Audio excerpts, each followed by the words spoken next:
En el INEGI, no creo, me consta que se hace un esfuerzo enorme por generar un ENIG de la mejor calidad posible, pero tal vez ya el ENIG como tal ya dio.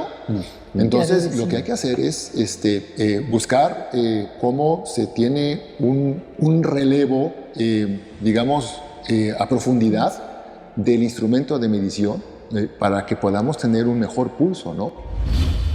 Las personas o el porcentaje de mexicanos en situación de pobreza, no es del ENIC, sino la que es la realidad, sí sería un porcentaje menor. El primero fue acceso a los servicios de salud. Es la primera carencia, es donde se modificó la pregunta. En ocasiones anteriores el Coneval preguntaba por afiliación y ahora se pregunta también por acceso. Si nosotros tomamos estrictamente lo más equivalente posible para comparar con lo que tenía antes el Coneval, la carencia hubiese sido 44.1%. El INEGI publicó 34.2%. En general, las encuestas de los hogares, de ingresos de los hogares, subestiman el dato de cuentas. En el caso de México, tenemos una subestimación muy grande, incluso para comparaciones internacionales es muy grande. Esto lo que significa es de entrada que cuando la ENIC te dice el ingreso total de los hogares es tanto, no es eso, ¿no? Eso es lo que alcanza a ver la ENIC.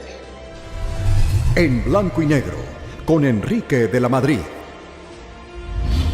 En esta ocasión, en blanco y negro, tenemos a dos expertos en el tema de la medición de pobreza. Graciela Teruel, maestra y doctora de Economía por la Universidad de California, Los Ángeles, y actualmente es la directora de la División de Estudios Sociales en la Universidad Iberoamericana. Fue también ella la directora del Instituto de Investigaciones para el Desarrollo Conequidad. Contamos también con Gerardo Leiva, quien es hoy el coordinador del Laboratorio Interdisciplinario de Encuestas y Datos Sociales de la Iberoamericana y fue durante más 28 años miembro destacado del INEGI. Graciela, Gerardo, bienvenidos a este programa de Blanco y Negro, que es un programa que el día de hoy lo vamos a dedicar a un tema que creo que es importantísimo, que es la medición de la pobreza y también cómo México ha venido evolucionando. Pero antes que nada, pues muchas gracias por estar aquí con nosotros. No, gracias, Enrique. Gusto. Gracias por la invitación. Quisiera yo primero que nos ayudaran a entender por qué es importante medir la pobreza. O sea, por qué un país, y quizá un país como México, tiene que dedicarle recursos humanos importantes, institucionales, a medir la pobreza y seguramente a medir su evolución. No sé quién quiere empezar. Si quieres, empiezo yo. Gracias. No sé si recuerdes, pero antes del año 2000, si tú preguntabas en México cuánto eran los niveles de pobreza, tenía respuestas que iban desde 10%, según algunos académicos, hasta 80% algunos otros. Entonces, realmente había una variedad enorme en las cifras. Y cuando un gobierno quiere justamente hacer políticas públicas dirigidas a resolver un problema, supongamos que el problema es pues, la pobreza o la pobreza extrema, necesita tener una idea de qué tamaño es ese problema. Entonces, es bien importante tener un buen diagnóstico para poder empezar a dirigir políticas públicas que vayan resolviendo los problemas que tenemos. Entonces, lo que pasó fue Josefina Vázquez Mota, ya no recuerdo el año, por ahí del 2001, hizo un comité técnico para la medición de la pobreza para tener una primera medición oficial en México, que fue una medición elaborada por ingresos, y posteriormente, en el 2006, con la Ley General de Desarrollo Social, se crea el Coneval, que mejora la medición de pobreza, porque ya no es solo por ingresos, sino es una medición multidimensional, que toma en cuenta no solo ingresos, sino acceso a 6 derechos sociales. Si quieres, antes de pasar eso, también, y estuvimos platicando antes, fuera del aire, estamos platicando que también sigue habiendo diferentes mediciones de pobreza. Si no mal recuerdo, está la del Banco Mundial, o hay diferentes organizaciones. Algunas te dicen, pues el que vive debajo de $2 diarios, $3 diarios. Entonces, primero, existen entonces, ya hablaremos de la mexicana, ¿no? De la nuestra. Pero entonces existen esos diferentes niveles y pues te dan resultados muy diferentes, ¿no, Gerardo? Por supuesto. Hay tal vez la necesidad de tener claro que en el fondo lo que uno quiere investigar cuando se pregunta sobre el tema de pobreza es cuántas personas viven con niveles de privación respecto de los aspectos relevantes de la vida que se quieran considerar, que son inaceptables en esa sociedad. Y esa definición de cuáles son los niveles de privación que no resultan aceptables puede cambiar. Para algunas personas puede ser una, para otras otra, desde distintos puntos de vista puede ser un nivel distinto. Por ejemplo, para fines de comparaciones internacionales, el referente que se utiliza son, digamos, las canastas de referencia de países africanos muy pobres. Entonces, por eso, el rasero que se usa con las líneas del Banco Mundial, pues es muy bajito, digamos, ¿no? Claro, porque ahí está mucho del grupo que ellos atienden. Es correcto. Y si pusieran un rasero más alto, pues el 100% del es correcto. Si nos vamos mañana a Bélgica, ¿no? Entonces seguramente el nivel inaceptable va a ser más alto, bastante más alto que puede ser inaceptable para nosotros. O sea que algo importante, incluso los que estemos interesados en estos temas, es que tenemos que ver con respecto a qué indicador le estamos midiendo, ¿no? Es correcto, es correcto. Entonces tenemos referentes, entonces tenemos umbrales. Ahorita Graciela explicaba acerca de cómo Coneval tiene un umbral en términos de ingresos, de hecho 2 umbrales de ingresos, uno más alto que el otro, uno más exigente, otro menos exigente, y tiene además otras 6 carencias sociales, cada una que incorpora un umbral. Entonces tiene 6 o 8 umbrales, ¿no? 8 umbrales en 8 dimensiones, ¿ok? 6 dimensiones más ingreso, en 2 versiones, que te dan una versión pues, más redonda de ese grupo de población que está viviendo en condiciones que nosotros como mexicanos consideramos inaceptables, cuando menos desde el criterio que estableció Coneval en su momento. Entonces una parte a esto que se le llama, ¿no?, la medición de la pobreza, creo que es multidimensional. A ver si vamos platicando, creo que son, como lo platican, son 2 elementos fundamentales. Una es que estés, digamos, hay un nivel de ingreso, si nos platican en base a qué lo calculan, ¿no? Entiendo que es una canasta, en fin. Y luego, si quieren, luego platicamos de las carencias. Entonces, ¿por qué no empezamos por el ingreso? O sea, el ingreso entiendo que es un elemento fundamental para decir si estás arriba de este nivel de ingreso, no estás en pobreza. Si estás debajo de este nivel de ingreso y tienes una o más carencias, o si es pobreza extrema, debajo de ese nivel de ingreso y 3 o más carencias, pobreza extrema. ¿Podemos hablar primero de ingreso, que quizás es primero más fácil entender? Nada más quiero un antecedente. Sí. Esta medición multidimensional fue pionera en México y en el mundo. De hecho, muchos países del mundo copiaron la medición que propuso Coneval. Y fue una medición que tenía ciertas restricciones. Y las restricciones estaban, de alguna manera, incluidas en la Ley General de Desarrollo Social, que ya decía exactamente qué tipo de indicadores se tenían que incorporar en la medición. Entonces, esto es importante. Ingreso ya venía como uno de los indicadores, y luego el acceso a estos otros derechos que ahorita vamos a ver cuáles son. En términos de ingreso, efectivamente hay 2 líneas. La línea más baja equivale a una canasta alimentaria. ¿Cuál es el ingreso mínimo que necesita una persona para cubrir sus necesidades alimentarias? Y luego una línea... Y es mensual, se mide calcula, mensual. Se actualiza mensual. Se actualiza mensualmente, y es una línea distinta para zonas rurales y otra para zonas urbanas. A lo mejor, Gerardo, tú puedes ayudar con las cifras. Y luego una línea más alta que no solo incluye las necesidades alimentarias, sino otras, cubrir otro tipo de necesidades, vivienda, calzado, transporte, etc. Y entonces tenemos por el lado del eje de bienestar, así se dice, estos 2 ingresos. Y luego tenemos las carencias, que son acceso a servicios de salud, acceso a la seguridad social, acceso a una alimentación adecuada y nutritiva, servicios básicos de la vivienda, espacios y calidad de la vivienda, y rezago educativo. Son 6. Entonces, para definir a una persona pobre, necesitamos que se encuentre por debajo de la línea alta de ingresos y tenga al menos una carencia. ¿Y por qué se resolvió, digamos, más como reflexión? Que todo es un poco subjetivo, pero tiene su lógica, ¿no? ¿Por qué para estar en situación de pobreza tenías que estar debajo de la línea de ingreso y cuando menos una carencia? ¿Por qué no dos? ¿O por qué ninguna? Digo, nomás para tratar de entender la discusión.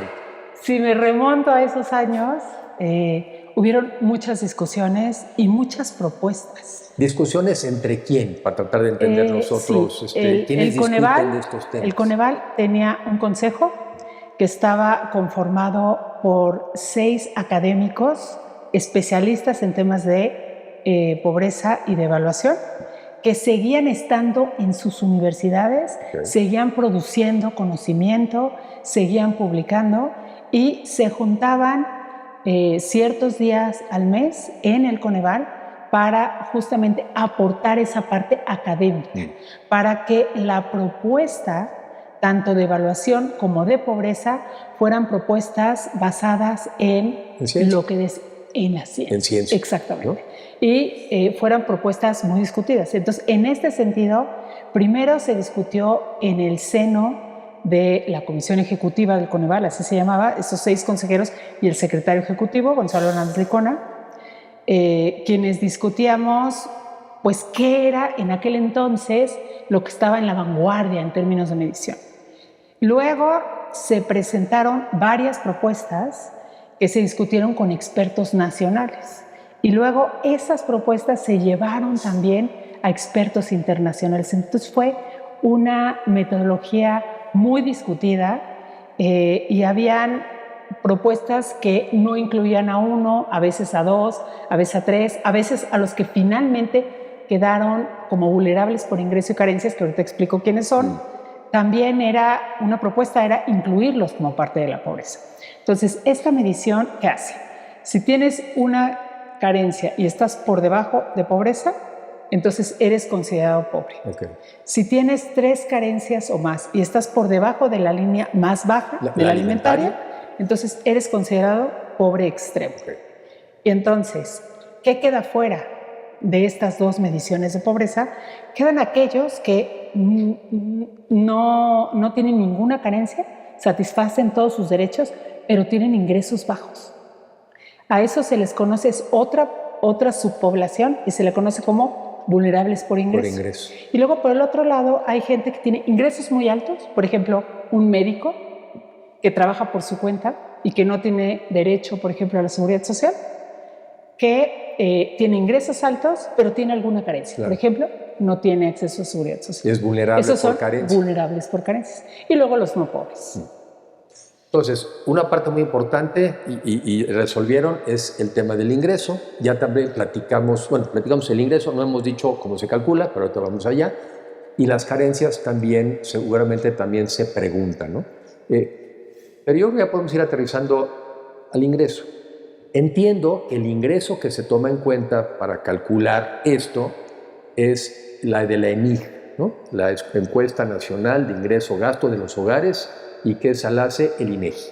Entonces, primero, ¿podrían platicar un poquito de esta encuesta, que es la que utilizamos como base para determinar los ingresos de los hogares, luego los ingresos de las personas, y luego determinar si estás o no en situación de pobreza? Un poquito, hablar un poco del INEGI, y tú que has estado también, Gerardo, creo que nada más 28 años en el INEGI, ¿no? Nada más. Nada más. Así es. Pues creo que quedó pendiente mencionar hace ratito la línea de pobreza que se usó para 2024, para a nivel urbano. La línea alta son 4.565 pesos. O sea, por arriba la línea, la que incluye alimento y otros gastos, 4.500 pesos es la línea de pobreza. Así es, en ¿no? zonas urbanas. En zonas urbanas. En urbanas. En rurales, esta misma línea, equivalente a esa línea sería 3.297. Okay. En la extrema urbana son 2.355 pesos. O sea, y la extrema rural 1.800. Okay. Entonces, digamos, las líneas. Son los umbrales. Los umbrales, los puntos de corte. Muy bien. ¿Okay? Ahora, la ENIG es una encuesta súper interesante que hace el INEGI desde hace muchos años. El INEGI propiamente la hace desde 1984, luego la hizo, la siguiente fue 89.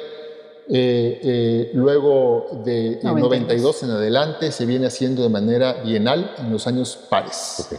y ha venido teniendo una serie de transformaciones a lo largo de los años. La serie más reciente comienza en 2016, que es con la que es comparable, digamos, el dato que nos acaban de dar.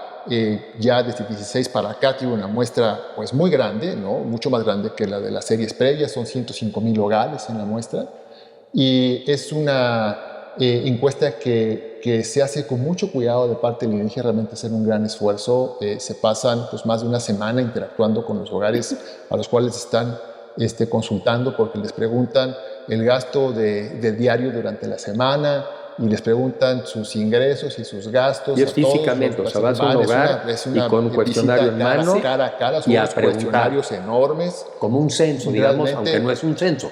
Realmente, un censo es una encuesta que aplicas a toda la población, sin excluir a nadie, ¿no? Vas por el universo. Aquí, a partir de la información del censo, seleccionas una muestra que es representativa de ese universo. Y una muestra de 105,000 hogares es una muestra muy grande. Digamos, en cuanto al tamaño de la muestra, no hay ningún problema con el ENIC, porque es enorme. Y te permite captar una cantidad de información enorme sobre las características de las viviendas, cómo están construidas, qué tipo de equipamiento tienen, cuántas personas viven ahí, a qué se dedican, dónde tienen los ingresos, en qué gastan, ¿no? Entonces, es una encuesta sumamente rica, y no es casual que haya sido, digamos, adoptada por Coneval desde el principio como el referente para la medición de la pobreza. En su momento le añadieron un módulo que se llamaba Módulo de Condiciones Socioeconómicas, MCS, pero ya desde 2016 para acá ya no se separa el módulo y la encuesta, sino que es todo junto. Entonces, es una muy buena encuesta en muchos sentidos, pero tiene una representación del ingreso que se queda relativamente corta respecto a las de cuentas nacionales. Aquí vamos empezando a entrar en temas. Sí, que es antes de pasar a ese, nada más una aclaración rápida. El Coneval estaba obligado por ley a utilizar información que publicaba el INEGI para la estimación de la pobreza.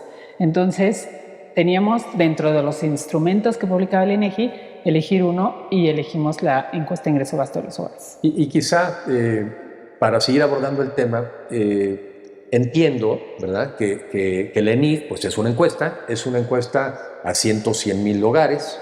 105,000. 105,000. Es una encuesta, no es un censo, porque hogares hay 35 millones de hogares en México, ¿no?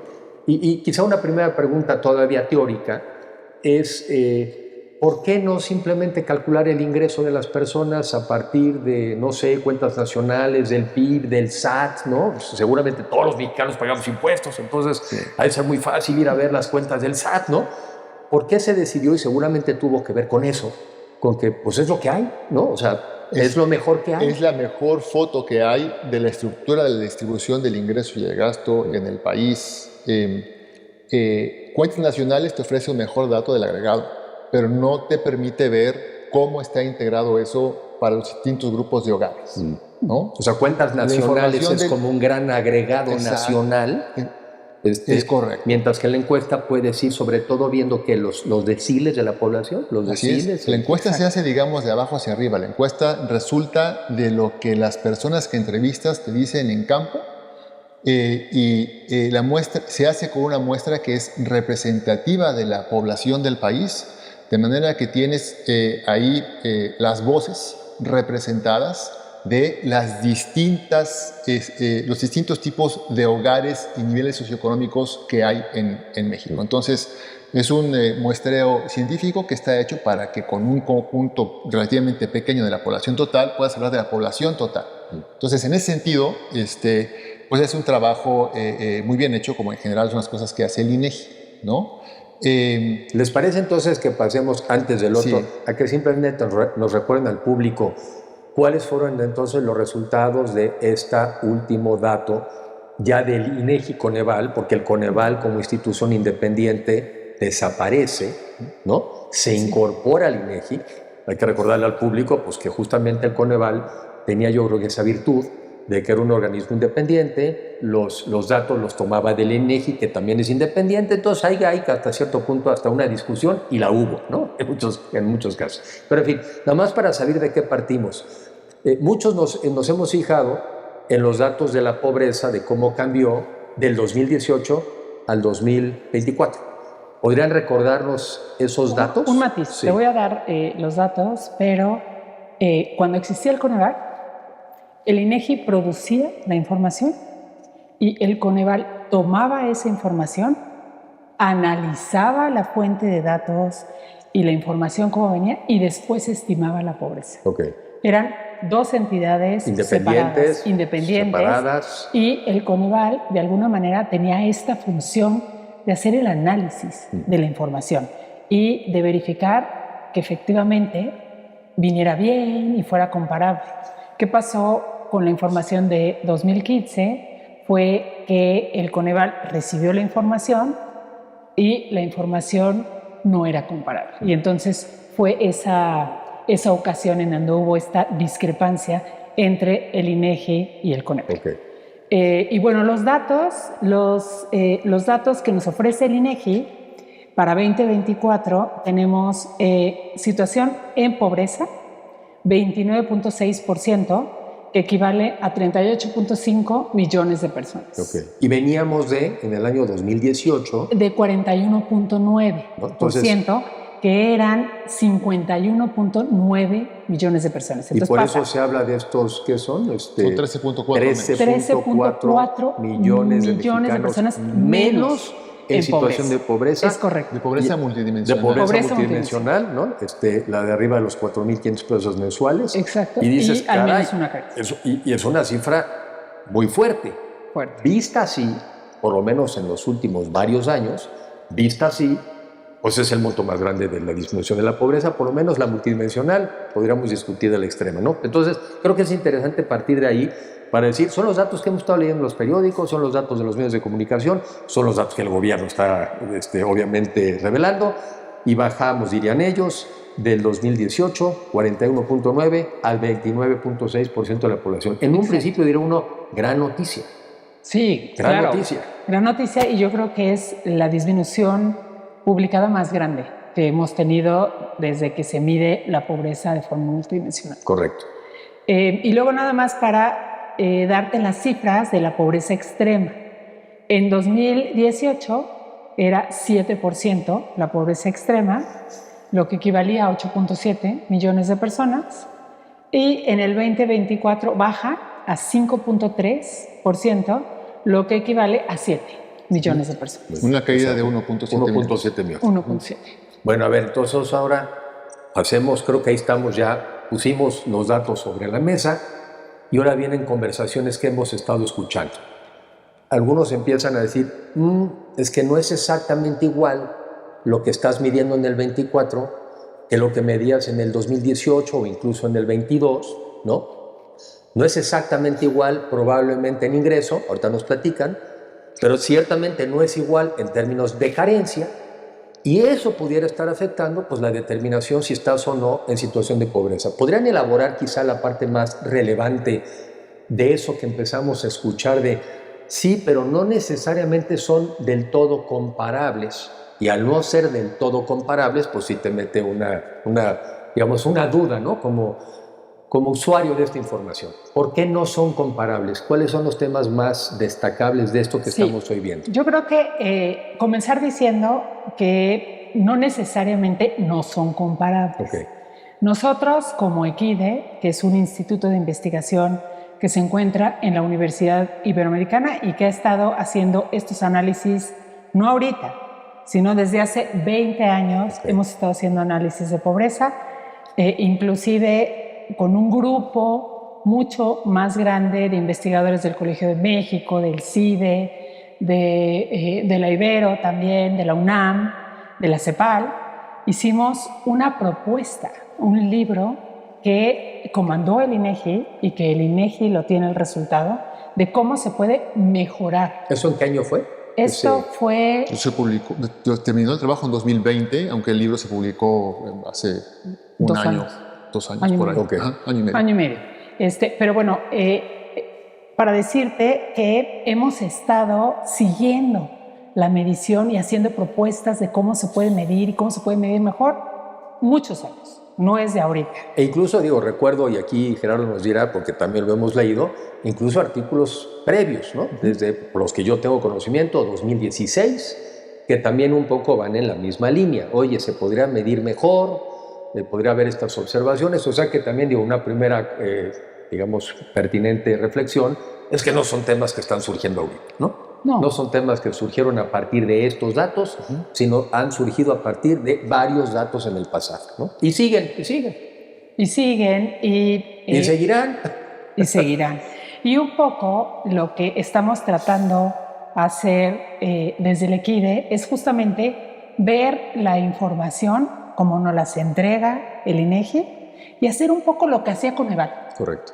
En el seno del Coneval lo que hacíamos los consejeros es ver cómo venían los cuestionarios, cómo venía la información, hacíamos un análisis y decíamos sí, se puede calcular el indicador con ese dato, o teníamos que hacer adecuaciones para que fuese comparable. Entonces, eso es lo que hacía de alguna manera el Coneval, que ahora que ya no está, pues el INEGI tomó los datos, hizo las decisiones metodológicas que creyó conveniente y publicó.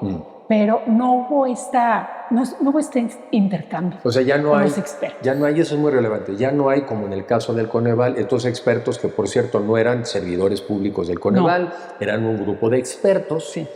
¿Qué pasó con los expertos? Con respecto al Coneval, ¿ya no los invitan del INEGI a esta conversación? Porque podrían simplemente... digamos, el INEGI creó una unidad nueva, especializada en temas de medición de pobreza y evaluación, para cumplir con la obligación que ahora le da la ley. Y entonces ahí yo creo que de manera muy acertada rescató a un conjunto de personas que estaban en Coneval. Entonces, en cuanto a experiencia y capacidad técnica, yo creo que cuenta con un equipo bastante robusto, ¿no? Lo que cambió fue el arreglo institucional, ¿no? Porque antes tú tenías dos agencias del Estado mexicano con misiones complementarias pero diferentes. Correcto. Entonces, para una temática tan delicada y tan controversial y tan política como la medición de la pobreza, yo creo que era un arreglo muy acertado el que tú tuvieras una agencia encargada de hacer la medición y otra encargada de producir los datos. Y que la encargada de hacer la medición pudiera decirle a la que hace los datos, ¿sabes qué? Como dijo en algún momento, ¿sabes qué? Esto no lo voy a pasar. Claro. Y entonces se tuvo que hacer un acuerdo entre el INEGI y Coneval en su momento. Yo estaba en el INEGI, yo estaba en el Coneval en aquellos momentos, me tocó vivirlo. Y se hizo un modelo que reconstruía la comparabilidad de la serie, se logró un acuerdo y entonces Coneval dijo, bueno, así sí. Ahora, digamos, esa posibilidad de que alguien le diga, ¿sabes qué? Así no, pues desaparece. Correcto. ¿No? Porque ya queda como parte de estructura orgánica del instituto y entonces estamos en un arreglo institucional distinto que, digamos, el INEGI no lo pidió, pero así está ahora. Claro, así está asignado. Entonces, así es como ahora tenemos que enfrentar el tema de la medición. Y con un matiz a lo que dice Gerardo, porque es importante. Efectivamente, ahora hay una exconsejera de Coneval a cargo de esta unidad dentro del INEGI, pero en la comisión ejecutiva del Coneval se discutían, por ejemplo, todas las equivalencias o todas las modificaciones que se le tenían que hacer a la base de datos para hacerla comparable. Pero eran discusiones académicas fuertes y muy ricas, de tal forma que cuando decidíamos cuál iba a ser la forma para hacer esa equivalencia, ya estaba como que muy hablada y era muy transparente la forma en cómo se hacía. Ahora, desafortunadamente, sí está el equipo que estuvo en Coneval, pero no hubo esa discusión. Correcto. O sea, no hubo esa discusión, a pesar de que haya representatividad del Coneval dentro del equipo. Como dicen, los arroyos institucionales cuentan, ¿verdad? Sí. Es como si, pues no sé, en un país simplemente eliminas el poder judicial, como ahora, el poder legislativo y dices, no, si todos los legisladores ahora se metieron al ejecutivo, pues sí, pues se acabó el contrapeso, se acabó la discusión. No, si ahí sigue todos los jueces, nos los pasamos. Sí, o sea, el arreglo institucional cuenta. Han usado varias veces una palabra que creo que sería bueno que nos la reflexionaran más antes de pasar a los siguientes temas es comparabilidad. Creo que es de esos temas donde no solamente importa saber dónde estás, sino cómo se compara con respecto a de dónde venimos, porque justamente de lo que se trata es ver la evolución de la pobreza, ver el impacto de las políticas públicas en la pobreza. Entonces, si los datos no son comparables, pues realmente es muy difícil llegar a conclusiones. ¿Podrían elaborar un poco de esa parte de comparabilidad? Una analogía que comentamos fuera del aire antes de que Chele le entre al tema, ya propiamente, es la del termómetro. Sí, ¿no? Sí. Entonces, eso yo también la uso mucho porque creo es que importante. Es una muy buena entrada. Es muy importante, Enrique. a ver, sí. Y entonces imagínate que tú tienes un termómetro que está por alguna razón mal calibrado y que te da 5 grados menos de lo que es, ¿no? Entonces, tú quieres tener un termómetro que te diga la temperatura tal cual, por supuesto que quieras hacerlo. Es mejor tener un termómetro que te da la temperatura que cuando te dice son 10 grados, son 10 grados. Sí. ¿Okay? Pero si tú quieres saber si la temperatura aumentó de un día al que sigue, tú no puedes comparar lo que te daba tu termómetro como estaba originalmente, que te daba 5 grados menos, a como te da después ya que lo arreglaste, ¿no? Si quieres saber si la temperatura es mayor o menor, tienes que usar el mismo termómetro que tenías originalmente, aunque te diera el nivel de manera imprecisa. Sí, te da el cambio de manera quieres saber correcta. la verdad, pero también quieres ver, por ejemplo, y fíjate, siguiendo tu reflexión, ahora es muy importante para los temas del cambio climático, en donde estamos diciendo que no debe de subir más de 1,5 grados o 2 grados la temperatura del mundo, pues sí te importa medir el cambio, no solamente a dónde estás, sino el cambio, ¿no? Entonces, cuando te interesa el cambio, quieres que tus instrumentos de medición sean comparables. Sí. Y justamente ese es un tema que discutimos mucho cuando propusimos la metodología de Coneval. Ya hace muchos años, en 2008, de hecho. Y dijimos, bueno, vamos a elegir hoy los indicadores que podemos estimar hoy, ¿sí? Y si hay mejoras en el futuro, no vamos a poder incorporarlas porque no vamos a poder justamente atribuir esos cambios a cambios reales si hacemos cambios en las metodologías o en los instrumentos. A ver, es una parte muy importante porque creo que es parte de la discusión de hoy. Lo que uno tiene que estar seguro es que realmente cambió la temperatura, que realmente cambió el ingreso y no simplemente que se mejoró la capacidad de medición del termómetro del ingreso. Porque entonces hoy en día dices, oye, por ejemplo, para irme al extremo, fíjate que bajó la pobreza. ¿Cómo sabemos que realmente bajó o cómo pensamos que es un tema de metodología? Pues es muy complejo. Es correcto. Entonces, lo que nos propusimos en Coneval es no hacer cambios, sino esperarnos 10 años. 10 años en donde la metodología no iba a cambiar, los indicadores iban a estimar de la misma forma y los umbrales iban a estar fijos. Entonces, yo de esa manera... cambiando por inflación. Sí, ajustando canasta, el ingreso por inflación, por supuesto. Pero entonces, cuando yo hago eso, yo puedo saber que los cambios que yo estoy observando a lo largo del tiempo son cambios reales. Sí. Porque no estoy cambiando ni la metodología, ni los indicadores, ni los umbrales. Entonces, eso fue lo que se propuso Coneval y efectivamente llegó el momento en donde Coneval dijo hay que mejorar un indicador y entonces lo que se proponía en Coneval era justamente cuando queríamos hacer un cambio de indicador, tener la medición antigua en ese mismo año y la medición nueva. De tal forma que la medición nueva nos permitiera iniciar una serie hacia adelante, pero la medición antigua nos permitía ver hacia atrás y teníamos esos dos puntos y podíamos saber cuál había sido el cambio real en el fenómeno, en pobreza, que era lo que estábamos queriendo medir. Ahora, ¿qué está pasando ahora con respecto a esta cifra del 24? Ahora, ¿qué es lo que nosotros encontramos? Sí. Nosotros revisamos y vamos a dividir la plática en dos grandes temas.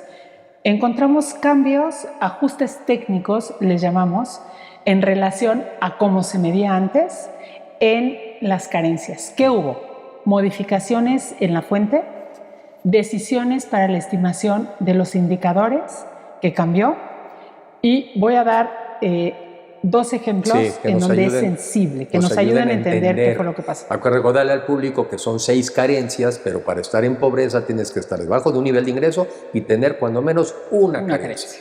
Pudiera darse, que ahora nos platicarás, que de repente por una forma de preguntar diferente desapareció esa carencia, y entonces podrías estar bajo el nivel de ingreso, ya no tienes carencia, dejas de ser pobre. Digo, llevarlo al extremo, ¿no? Eso puede pasar. No Eso sé si podría pasó. ser. Sí. Entonces, el primero fue acceso a los servicios de salud.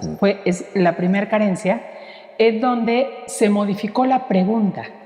En ocasiones anteriores el Coneval preguntaba por afiliación y ahora se pregunta también por acceso. Entonces, ya no se está preguntando por el mismo constructo. Es otro, se amplía el constructo. Entonces, eso por un lado, y por otro, también el flujo de la entrevista cambió y las opciones de respuesta. ¿Son más amplias? Son más amplias, y las nuevas opciones de respuesta se toman en cuenta también para la estimación.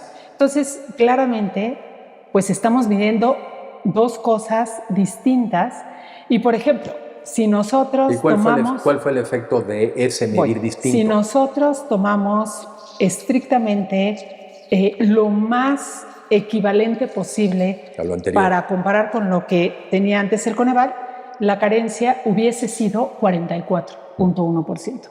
El INEGI publicó 34.2%. Fíjate que yo al escucharte hubiera pensado que al ampliar más el acceso, más las preguntas, más la red, al revés, hubiera aumentado la carencia. ¿No aumentó? ¿Más bien bajó? Más bien baja porque toman en cuenta otras opciones que de alguna manera... Que sí tienes otras acceso. vías de acceso. Okay. Otras vías de acceso. Okay. O sea, en la pregunta, como no es la misma, entonces sí pasó eso, lo que yo lo pensé, pero al revés, pero pasó, tendiste una red más amplia. Hubo gente que acabó diciendo en alguna de esas, si tengo acceso, aplico. Y entonces, pues obviamente, desde el punto de vista del INEGI baja el acceso. Ese es uno. Y este ya fue el último dato. En salud bajó, dirían, del 44 al 34. A 34. Y ahí nomás para que al público le quede muy claro, pero ahí diría uno, no cambió nada. Cambió la pregunta, pero sí cambió el resultado. Cambió la pregunta y yo creo que el INEGI lo hizo de muy buena fe. Sí. Porque el INEGI lo que quería era medir mejor. Y efectivamente está midiendo mejor. Sí. Porque no solo está midiendo afiliación, sino también está midiendo acceso a la salud y desde un punto de vista de mejorar la medición lo hizo. Correcto. El tema es que para medir pobreza, cuando estás midiendo pobreza, no puedes mejorar la medición así. Está bien. Tu termómetro te mide mejor la temperatura hoy que antes. No puedes comparar el cambio de la temperatura en el tiempo con dos termómetros diferentemente calibrados. Correcto. Entonces, una es salud, que es muy importante. Importantísima. Y la segunda tiene que ver con la carencia de acceso a servicios básicos en la vivienda, específicamente el tema del agua. Agua. En el tema del agua, Coneval consideraba carente a aquellos que tenían agua entubada en su vivienda, pero cuya fuente venía de pozo, de río, de lago, de pipa o de arroyo. O sea, aunque te llegara a la casa. Aunque tuvieras agua entubada, si venía de alguna de estas fuentes, Coneval lo consideraba carente. Lo que hace el INEGI es que si tienes agua entubada, de donde venga, es no carente. No importa de dónde venga. Y otra vez, puede que sea una mejor medición, pero no para efectos de compararlo con pobreza. Exacto, pero no es comparable con lo que teníamos antes. Correcto. Entonces, nosotros calculamos como carentes 16.3%. Y en millón, sí, como 22 millones de personas. En millones, 21.2 millones de carentes, según nuestra medición, que es comparable a Coneval. Y el INEGI publica 3.5%, que equivale a 4.5 millones. De 22 millones a 4.5 millones. Sí. Entonces, yo dejo por ahí... me parecen los dos ejemplos clarísimos y aquí lo que por eso pues, sí hace ruido, porque entonces, regresando a estos números, oye, de estos 13 millones de personas que salieron de la pobreza en México en esos últimos 6 años, ¿cuántos son porque realmente mejoró su nivel de vida? ¿Y cuántos simplemente disminuyó la pobreza estadísticamente hablando? ¿No? Sería un poco así. Exacto. Entonces, esa es ¿Sabemos? ¿O lo van a estimar? Ahorita te doy los números, los busco y te los doy. O sea, si hay un estimado ya. Hay una estimación con estos números que nosotros hacemos. Por carencia. Por carencia. Solo el impacto no cambia mucho en la pobreza total, sí, pero un impacto que sí es importante es en la pobreza extrema. Ahí sí, en lugar de tener 2 puntos porcentuales de salida de pobreza extrema, tenemos nada más 1 punto porcentual, por ejemplo. Eso lo recuerdo muy bien, pero ahorita te doy los otros datos. Podemos pasar, Gerardo, entonces al tema del ingreso, porque ese es el otro dato que me parece que es muy relevante. Dijimos que el ENIG es una gran encuesta, son 105,000 casas, es lo mejorcito que tenemos, pero también cuando los leo a otros y te leo a ti, y datos desde el 2016, dicen sí, pero esos ingresos están subestimados con respecto a lo que realmente gana la gente. ¿Nos podrías explicar primero cómo sabemos cuánto gana realmente la gente? O sea, ¿cuáles son los datos que tomamos? Tenemos una fortuna de que el INEGI produzca unas cuentas nacionales de altísima calidad, siguiendo las recomendaciones internacionales más actualizadas. Entonces, tiene un sistema de cuentas nacionales donde se puede aislar los ingresos que reciben los hogares como sector institucional. Entonces tienes el sector institucional de los hogares, tienes el gobierno, tienes las empresas financieras, las no financieras, las instituciones sin fines de lucro, y puedes separar lo que le toca a los hogares. En lo que le toca a los hogares, que tiene publicado el INEGI en su página, tú puedes identificar las fuentes de ingreso de los hogares que son análogas conceptualmente con las del ENIG, y puedes ver cuánto es lo que te da cuentas nacionales. Y lo que te da cuentas nacionales es 2.4 veces más ingreso que el ENIG. O sea, el ENIG anda como en el poquito arriba del 40% del ingreso de cuentas. O sea, le está faltando el 60%. ¿Cómo te puedo decir que le está faltando? Porque yo tengo más confianza en el dato de cuentas, porque el dato de cuentas está amarrado por muchos lados, ¿no? Entonces, en las cuentas nacionales tú ves la actividad económica del país y ves cuántos ingresos genera, y de eso cuántos ingresos se van a los hogares. No tiene vuelta de hoja, ¿no? Eso es muy sólido.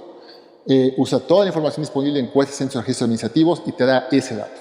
La encuesta no tiene esa capacidad. En general, las encuestas de los hogares, de ingresos de los hogares, subestiman el dato de cuentas. En el caso de México, tenemos una subestimación muy grande, incluso para comparaciones internacionales es muy grande. Esto lo que significa es, de entrada, que cuando la ENIG te dice el ingreso total de los hogares es tanto, no es eso, ¿no? Eso es lo que alcanza a ver la ENIG. Correcto. ¿no? Y se queda corta por 2 razones. Una, que es el subreporte. Cuando van y te preguntan, oye, ¿cuánto recibiste de intereses del mes pasado? Sí. Yo quiero que tú me digas cuánto recibiste de intereses del mes pasado, no te vas a acordar. O sea, te preguntan remuneración. Te preguntan todas tus fuentes de ingresos. Te van a preguntar tu ingreso por trabajo, en caso de que tengas un negocio por cuenta propia, te van a preguntar eso. Te van a preguntar cuánto hubieras pagado de renta por tu casa si tienes casa propia. Te van a preguntar cuánto recibiste de transferencias de otros hogares, del país, del extranjero. Claro, las transferencias del extranjero a otros hogares. Te van a preguntar cuánto recibiste de pensiones. Te van a preguntar cuánto recibiste de ingresos por intereses o por rentas de activos de que tú dispongas, dividendos. Tendrías que ser como un contador de tu casa y obsesivo de los ingresos. Sí, es que claro. Entonces, primero, que tengas toda esa información a la mano, ¿no? Y segundo, que quieras darla. Claro. ¿Por qué no querrías darla? Pues, digamos, estamos en México. Entonces las personas suelen ser suspicaces. El INEGI hace un trabajo realmente encomiable para que la gente le abra todos los que hemos hecho encuestas alguna vez, y sabemos lo que es llegar a una vivienda y decirle, ¿sabes qué? Quiero que me digas todos los ingresos de todos los integrantes de tu hogar, de uno por uno, renglón por renglón, y cuánto gastan en cada cosa. Es una cosa realmente muy exigente en términos de información, y hay gente a la que le da miedo, ¿no? Y hoy en día, además, no adicional, yo creo que siempre al mexicano le da miedo, sobre todo si estás en miedo a la autoridad, miedo a que no sabes qué va a pasar con tu información. Y ahora, pues, al crimen organizado, ¿no? Y el INEGI cuida la información de una manera muy, muy seria. Eso no hay ninguna duda. El punto es qué piensa la gente. ¿Okay? Entonces, pues la gente trata de protegerse y seguramente da ingresos de menos. Subestimados. ¿No? ¿Sí? Entonces, ¿cómo salgo del paso para que tengan lo que me están pidiendo sin que yo revele cosas que yo pueda considerar delicadas para mi seguridad económica o física? Me pierden el número, porque según lo que vi, está subestimado, o sea, el ingreso si sale de las cuentas nacionales, puede llegar a ser más de 2 veces el de la ENIG. 2.4 veces aproximadamente. Entonces digo, eso es más no de es 60 o 40% más, es 200 y tantos tú tienes que, más. Es 240% más. 240% más promedio. Así es. Okay. Hay un segundo elemento que explica la brecha de la ENIG con cuentas nacionales, que es truncamiento. El diseño de la encuesta está hecho para ser representativo de la población, no del ingreso. Okay. Entonces, como hay una concentración muy grande del ingreso en pocos hogares, tenemos ultra ricos en la economía mexicana. Claro. Ahora tenemos algunos hogares, algunos individuos que están entre los más ricos del mundo. Del mundo. ¿No? Entonces, tú ve el ingreso más alto del ENIG, que no me acuerdo cuánto es, y compáralo con el ingreso de alguno de esos ultra ricos y es cacahuates. Claro. ¿Okay? O sea, no se acerca para nada. Pero quiere decir que ese dinero no está incluido en la encuesta. Eso queda fuera de la encuesta. Claro. ¿Okay? En algún momento hicimos comparaciones de información de ingresos de personas físicas del SAT contra la encuesta. Y ingresos de personas físicas del SAT te da niveles muchísimo mayores que lo más alto que te pueda dar la encuesta. Entonces, esa diferencia es truncamiento. Eso es lo que no alcanza a ver la encuesta. Y eso también afecta no solo a la declaración de la gente, sino le afecta al promedio, porque los más ricos dejaron de estar en la encuesta. Es correcto. Te subestima el nivel y te subestima la desigualdad. Claro. La verdadera desigualdad está muy por encima del Gini que te da el ENIG. Okay. Y de hecho, yo creo que no podemos hacer afirmaciones acerca de la evolución de la desigualdad con la información del ENIG, porque pues está dejando afuera pues, los elementos más disparados del ingreso del país. Entonces, si de repente, como parece en los últimos años, parecía que la desigualdad va para abajo, pues como no tengo a los más ricos, yo no sé si a ellos les está yendo mucho mejor ahora y estoy simplemente dando el dato a partir de una información parcial y que por lo tanto no es un reflejo fiel de la realidad. Tomando en cuenta esta información y para que se vea que no está cargado con respecto a los últimos datos del INEGI, que no tiene una carga, ¿verdad? Específicamente ahorita, en un artículo de la revista Este País, creo que fue en Nexos, en el 2017-16, hicieron un ajuste con respecto a números del año 2014. Bueno. Y entonces dijeron algo así como, pues si aplicamos, si ajustamos, no es ajustar, pero digamos, si entiendo que toman el INEGI como referencia, toman las cuentas nacionales, la distribución del ingreso de la encuesta. Corrigen. Y además incorporan, creo que algunos números anónimos o anonimizados del SAT, ¿no? Que es un poco lo que estamos diciendo. Te aumentó el ingreso. Sí. En aquel ejercicio lo que hacíamos con una metodología que se llama máximo pseudoverosimilitud restringida, lo que hacíamos era que incorporábamos información del SAT e información de cuentas nacionales y con esa corregíamos la estructura de la distribución del ingreso del ENIG y por supuesto da una distribución más verosímil, más probablemente cercana a lo que es la realidad y te daba un nivel de desigualdad bastante más alto, pero un nivel de pobreza más bajo, ¿no? Entonces... y como dices, bastante más bajo. Bastante más bajo. O sea, ¿no? Si no me falla la memoria, era algo así como del 44%, 43% al 30%. Sí, por ahí andaba, yo ya no me acuerdo. Hace mucho lo acabo de leer, ¿no? Yo sí, y dices... Pues es nada más como, ¿qué? Como un 30%. No, claro, pero fíjate, yo creo que para efectos de lo que estamos viendo en la actualidad con la serie nueva del ENIG, sí. Que es esta serie más robusta, bastante más potente, con muestra más grande, ocurre que la ENIG para 2016, 2018 y 2020 andaba como en el 40% del ingreso de cuentas nacionales. Okay. O sea, parejito, ¿eh? O sea, nomás para volver a ir ahí despacio. O sea, ya sabemos que el ENIG subestima el nivel de ingreso real de los mexicanos, pero entonces, y ya sabíamos que más o menos era una constante, por decirlo así. Había una diferencia constante. Ahorita voy a hacer yo algunos comentarios, lo cual quiere decir que el mexicano, visto así, tomando en cuenta estos datos acá, el mexicano con esos niveles tenía un nivel de pobreza inferior al que te dice el Coneval. Pero bueno, lo irrelevante de ese entonces es que era constante. Y eso no me preocupa. Estamos descalibrados, pero constante. Exacto. Lo que ahora entiendo también de lo que he leído es que en las últimas mediciones del 2024, ya empezó a acercarse la ENIG a los datos reales y por lo mismo pues arroja números de ingreso más altos para los mexicanos, pero puede ser simplemente un tema estadístico de que están capturando mejor. Ahí te va. 2016, 2018, 2020, la cobertura del ENIC respecto de cuentas es de 40%. Okay. Más o menos muy poquitos. Luego, en 2022, sube de 40 a 43.4.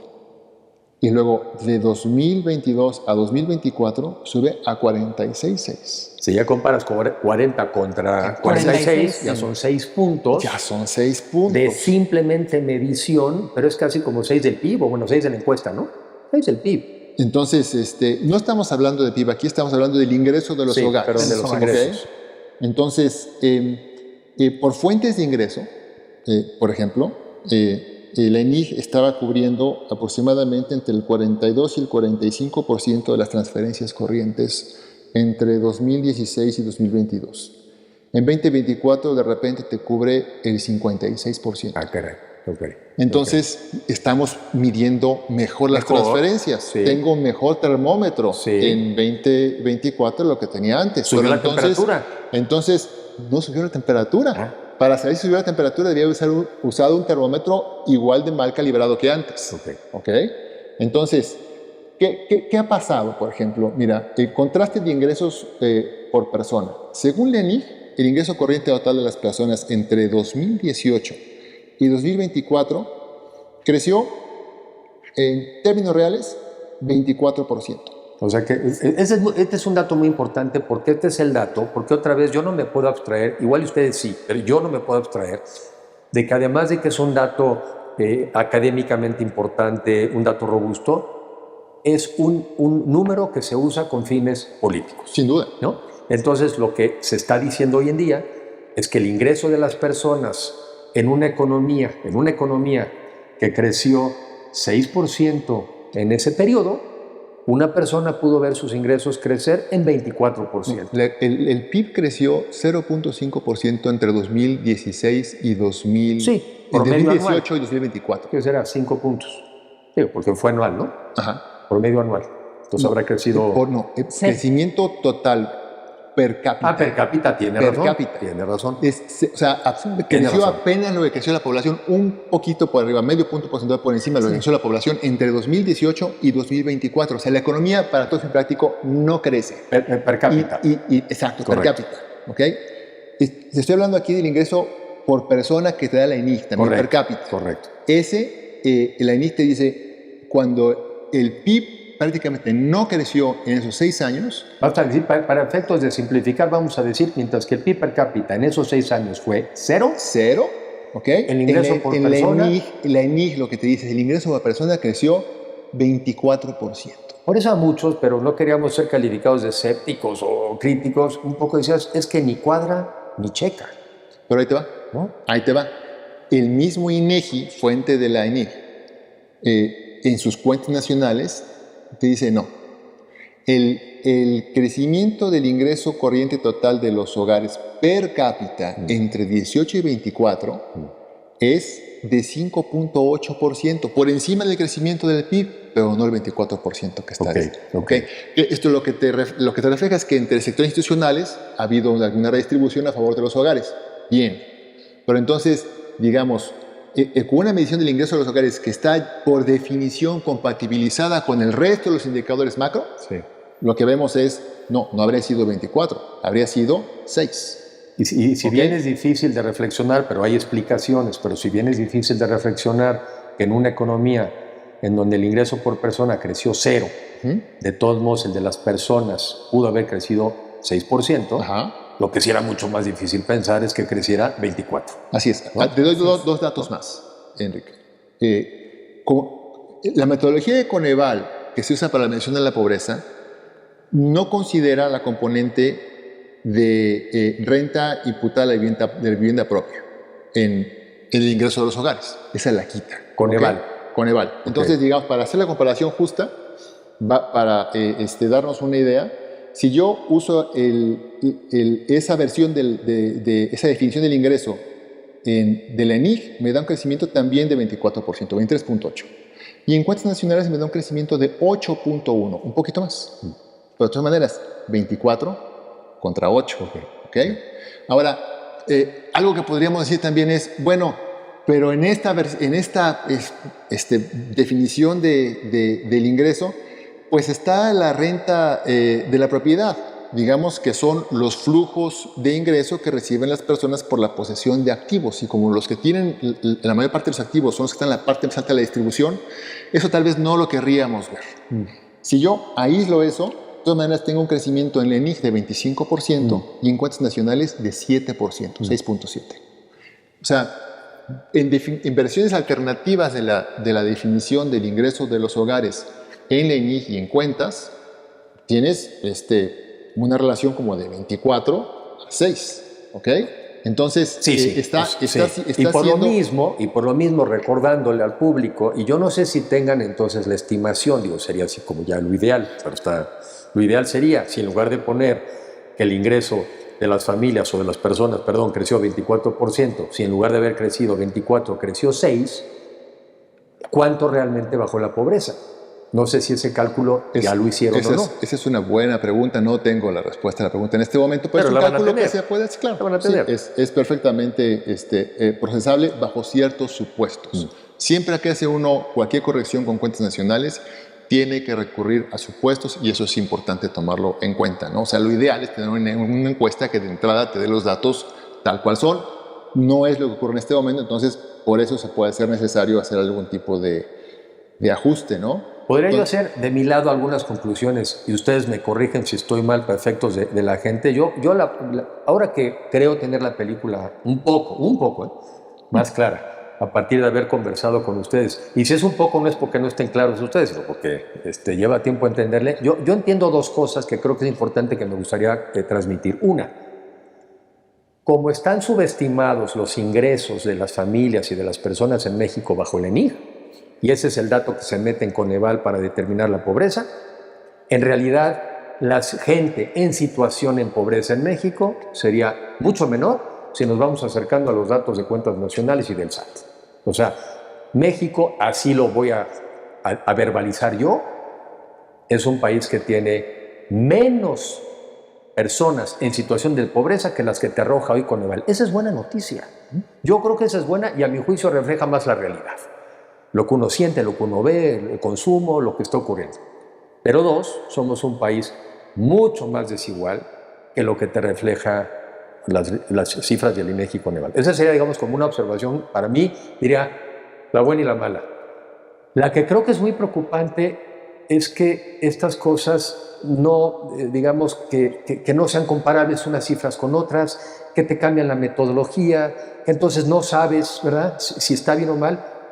¿Qué tan fácil o difícil es que diéramos ese salto que muchos de ustedes ya han estado planteando de, pues ya vámonos a hacer cifras que nos acerquemos ya al ingreso real, pero rapidito, no en 15 años, en 20? Porque mientras no estemos ahí, creo que vamos a seguir en estas discusiones de que el INEGI mejoró el dato, pues no es comparable, fíjate que no está bien. ¿Qué tan difícil ya es pasar a una mucho mejor medición del ingreso, sobre todo primero? Yo creo que no es trivial. No es trivial, hace falta, digo, en su momento hicimos, ¿cuántos éramos? 18 por ahí. 18. Investigadores especialistas en el tema de lo mejor del país, discutiendo cómo se podía hacer una alternativa para superar las limitaciones de la ENIG en la medición del bienestar. Y hay, digamos, ya las bases para hacer esas mejores, yo creo que están reflejadas ahí. Pero la implementación seguramente va a tomar pues, un esfuerzo adicional. Yo creo que es un esfuerzo que, sin embargo, se ha venido postergando. Yo creo que es hora de que ya se considere que no se debe seguir ni soslayando ni postergando este tema, porque tenemos realmente un problema en la calidad de la medición del ENIG desde hace muchos años. y que ahora para efectos de la comparabilidad en el tiempo pues también nos está haciendo un ruido que no necesitamos, que nos aleja de las cosas tal cual son, y que pues es una agenda que está ahí, que ojalá que el INEGI se ponga las pilas y tome esas recomendaciones en serio, más las demás que quiera incorporar, y que pues establezca una agenda de mejora para la medición del ingreso y distribución en México. ¿Tú qué nos recomendarías o qué opinarías Mira, yo creo que efectivamente siempre uno quiere medir mejor. Y yo creo que el INEGI tiene los insumos para proponer una mejor medición. Entonces, en lugar de estarle cambiando cada año un poquito por aquí y un poquito por allá, yo sugeriría que se iniciara una nueva serie con todas las mejoras, todos los indicadores mejorados, y a partir de ahí midamos cambios. Porque si seguimos cada 2 años cambiándole algo, no vamos a saber si estos cambios son reales. Correcto. O si son cambios de artificio de los cambios que estoy haciendo en los instrumentos. Falto la verdad si digo entonces que en México, con todas estas complejidades, las personas o el porcentaje de mexicanos en situación de pobreza, no es del ENIC, sino la que es la realidad, sí sería un porcentaje menor. No sabemos cuál es ahorita, pero sí sería un porcentaje menor. Muy probablemente es menor. ¿Algún comentario adicional? Pues nada más que pues estaremos en comunicación con el INEGI, porque yo creo que sí es importante poder entender si esto que estamos nosotros viendo es algo que efectivamente está ahí en lo que el INEGI también ve, y será importante que por lo menos a las mediciones de pobreza le ponga un asterisco que diga al menos pues existe este riesgo de comparabilidad. Claro. El tema de la medición del ingreso y la brecha que existe entre el ingreso del INEGI y las cuentas nacionales, o el INEGI y el SAT, es un tema que se conoce desde hace muchos años, lo hemos venido discutiendo en la academia, y se ha discutido también en el INEGI, adentro del INEGI y en el INEGI con la academia. No es un tema nuevo. De hecho, el INEGI participa en grupos internacionales para la generación de cuentas nacionales distributivas, porque es un problema no nada más de México, sino de varios países del mundo. Entonces, el tema está ahí. Yo creo que en el INEGI, me consta que se hace un esfuerzo enorme por generar un ENIC de la mejor calidad posible, pero tal vez ya el ENIC como tal ya dio. Entonces, lo que hay que hacer es buscar cómo se tiene un relevo, a profundidad del instrumento de medición, para que podamos tener un mejor pulso, ¿no? Es que tenemos un termómetro que nos diga la temperatura más cercana de lo que realmente es. Gracias. Y yo me quedo con la reflexión final de que se trata de que sea un mejor termómetro, pero que además nos permita hacer lo mejor posible una comparación, porque de lo que se trata es ver si el país va mejorando, ¿no? Si aceleró su mejora, si se detuvo o se empeoró. De acuerdo. Gracias por la oportunidad de estar aquí con nosotros. No, muchas gracias. Gracias por la invitación, Enrique. Gracias. En blanco y negro, con Enrique de la Madrid.